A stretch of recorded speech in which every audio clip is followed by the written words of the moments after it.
Hey, friend, whatever you're doing, whatever you're afraid of, whatever you think that you can't accomplish today, do it anyway. You know, the only difference between you and a professional athlete is this mindset. It's this mindset that I may fail. I may not be perfect. I may make a fool out of myself. I may cry. I might get frustrated, but do it anyway. You're gonna look silly. You're going to make mistakes, but you're definitely going to learn from them. And you never learn if you don't make those mistakes. Fitness, wellness, health is a journey. It's a progress. You are not going to get it right. So whether you're cooking leftovers and making the most you can by throwing some extra eggs in, just try. Just try. There's so much fear around trying and not being perfect or not having the right collaboration of ingredients or efforts or skill level. But nobody who has ever been good at anything has started that way. In fact, one of my biggest hurdles, even as somebody who has been very accomplished in my business and in athletics, is I had zero mom skills. It always felt like, to me, being a mom felt like a constant struggle. I always felt as a kid that I was sort of a burden, and my job was to grow up as fast as I could to be the biggest helper possible. If you haven't had the ability to understand the joy of childhood and all the mistakes and glory and creativity that it is, it can feel really scary. I know it did for me. It felt incredibly terrifying. But I have to tell you, this weekend was quite a triumph for me. I have a 4-year-old and a 14-month-old. And these are, as you know, if you're a parent or you've had kids this age, it can be really scary from a safety perspective that there is not a lot of prefrontal cortex activity going on. There's a lot of impulsivity in their physical expression. And there's a lot of chances to be unsafe and feel uncomfortable as a parent. So finding ways to navigate can sometimes, in my mind, felt like a prison. Like sometimes I felt like I had to keep them inside the house so that I could keep them safe from anything else outside. And that's not like me. I've always been an outdoors person. I've always been somebody who enjoys being outside. As if you know me well enough, I'm the first one to jump a 9,000-foot canyon, given the opportunity. Like, I would always look for opportunities to push myself physically, to get out, to do things, to travel.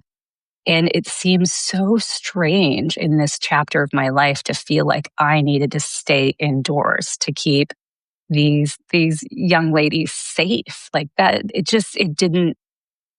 didn't translate. I wasn't being myself. I wasn't allowing myself to be outside and be myself. And I think that's where a lot of women talk about losing their spark, losing their ability to be themselves, because you are, and your nervous system is set up this way, that when you are biologically at this chapter of your life wired for safety, it is draining. It is absolutely overwhelming that even though you're sitting comfortably, maybe in a couch or a chair watching your kids play, you also know that the hypervigilance, and this is biological. This is not you making this choice. This is something that's necessary. It's really hard to move away or to find the right support that allows you to step back inside your own body without that hypervigilance going on in the back of your head at all times. So one of my victories this weekend is we finally had great weather here on the East Coast, and I decided to baby step it. So just by myself, 2 girls.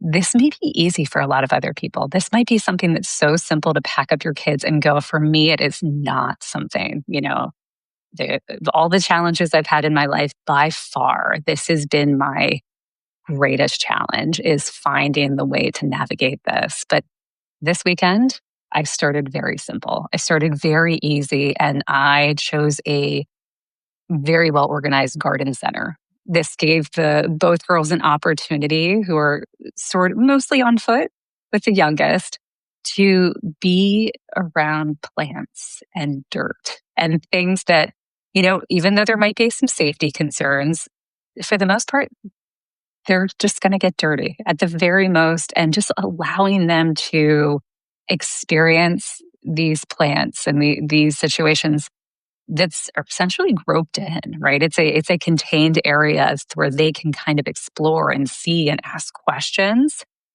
And I also set a timer in my mind, because as somebody who is aware of that hypervigilance and that energy, right, at all times that's coming from you, I just set a timer in my head that we would accomplish whatever we're going to accomplish in an hour. And if that means picking our favorite seeds, finding a few things to plant, grabbing a bag of, organic dirt for them to play in, it really was an outing that while not easy, not everybody wanted to get along at every moment. It was an hour. So, like any good workout, right? Give yourself a time period. You would never try a new exercise. You would never try a new skill, right? And do it for 3 hours straight. Like, no one, whether it's your brain, whether it's your nervous system, whether it's your muscle structure, you would never tax yourself to that level initially. So knowing your body and acknowledging what's going on in your body is probably the key to parenting or existing that I wish I had known, or I wish I had been taught in my earlier days or as a kid. So what we know from psychology is that kids until they're 5, and possibly 7 and greater in some cases, really, really, really require your nervous system to regulate themselves. So if you are constantly stressed, if you're constantly fearful, if you're worried or over anticipating their needs without letting them feel what's in their own body, I have learned that the best thing you can do is just be in the same room with them. Just allow them to feel whatever they're feeling, and acknowledge to yourself that those are their feelings.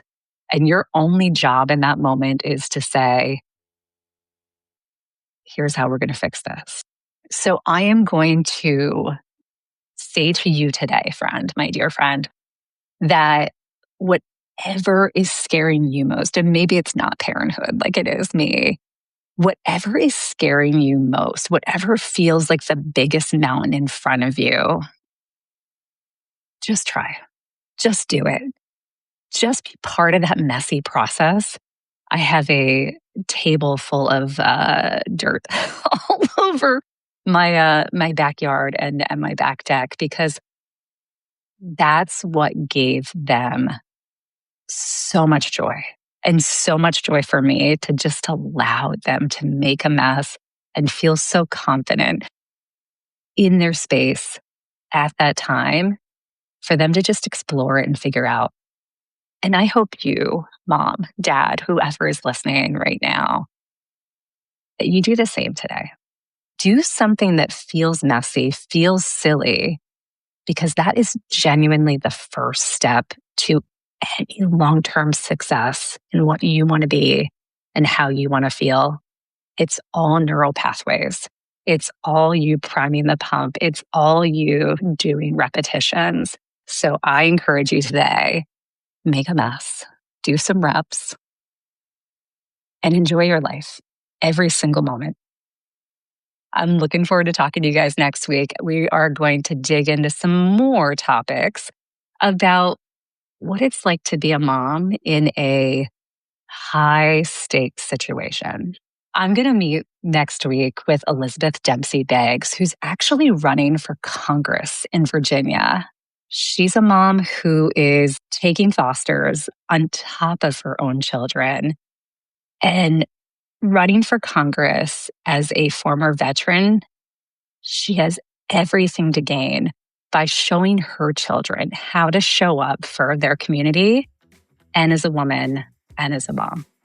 I'm so excited to share that episode with you next week and cheer her along. Maybe we can even get a run in. Hey, have a great week.